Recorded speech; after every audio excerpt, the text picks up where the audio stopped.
पर्व न्यूज। आरंभ एका नव्या पर्वाचा। अयोध्येतील श्री राम मंदिर लोकार्पण सोहळ्याच्या पार्श्वभूमीवर संस्कृती प्रतिष्ठानतर्फे भव्य दीपोत्सव साजरा करण्यात आला। हजारो पुणेकरांनी एकत्र येत 21,000 दिव्यांनी प्रभू श्रीरामाची तेजोमय प्रतिकृती साकारण्यात आली आहे। हजारो दिव्यांनी आकर्षक आणि नयनरम्य आतिषबाजीने श्रीराम मंदिर परिसर उजळून निघाला।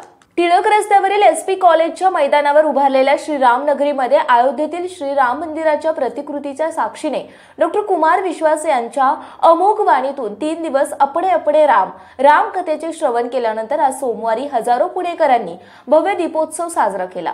21,000हून अधिक लखलखत्या दिव्यांपासून सूर्याच्या आणि कमळाच्या आकृतीमध्ये तेजोमय श्रीराम अशी रामाची प्रतिकृती साकारली होती।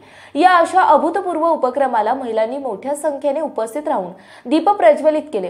रामगीते, रामनामाचा जयघोष, रामाची आराधना यामुळे परिसर भक्तिमय झाला होता।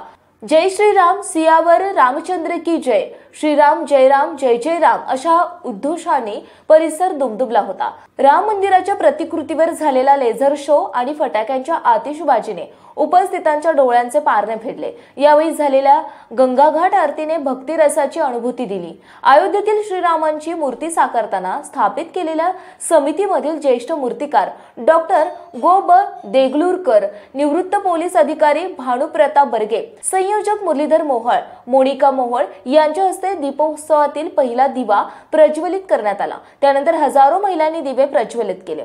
मुरलीधर मोहोळ आज येथे या पावन अशा दीपोत्सवाला ज्येष्ठ मूर्तिकार गो ब देगलूरकर यांची उपस्थिती प्रेरणादायी आहे। आजचा सोहळा मानसिक समाधान देणारा आहे।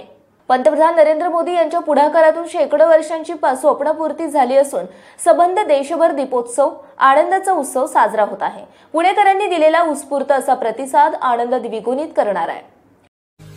पुणे शहरातील आणि जिल्ह्यातील महत्त्वाच्या आणि ताज्या बातम्या पाहण्यासाठी आजच आमच्या आरंभ पर्व न्यूज चॅनलला YouTube वर सबस्क्राइब करा आणि बेल आयकॉन प्रेस करा।